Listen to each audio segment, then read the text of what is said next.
നമസ്കാരം. സ്പോർട്സ് ഇൻഫോയിലേക്ക് സ്വാഗതം. ക്രിസ്തുമസ് സമ്മാനമെന്നോ മധുര പ്രതികാരമെന്നോ എന്തു വേണേലും വിളിച്ചോളൂ.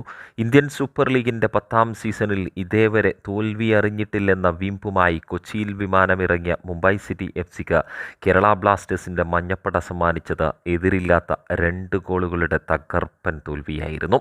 മുംബൈയിൽ ആദ്യപാദത്തിലേറ്റ തോൽവിക്ക് കൊച്ചിയിൽ മധുര പ്രതികാരം.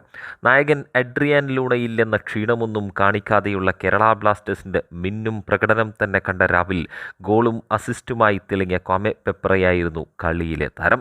മത്സരത്തിൻ്റെ 12ാം മിനിറ്റിൽ തന്നെ പെപ്രയുടെ കിട്ടിലൻ അസിസ്റ്റിൽ ദിമിത്രിയോസ് ഡയമൻഡക്കോസിലൂടെ ലീഡെടുത്ത കേരള ബ്ലാസ്റ്റേഴ്സ് ആദ്യ പകുതിക്ക് പിരിയും മുന്നേ തന്നെ ലീഡ് ഇരട്ടിയാക്കിയിരുന്നു. ഇത്തവണ ദിമിയുടെ അസിസ്റ്റിൽ പെപ്രയായിരുന്നു വലകുലുക്കിയത്. 2ാം പകുതിയിലും മുന്നേറ്റത്തിലും പ്രതിരോധത്തിലും ഒക്കെ കേരള ബ്ലാസ്റ്റേഴ്സ് താരങ്ങൾ മികവ് കാട്ടിയപ്പോൾ ഗോളുകൾ മടക്കാനാവാതെ മുംബൈ സിറ്റി FC-യുടെ സീസണിലെ ആദ്യ തോൽവി.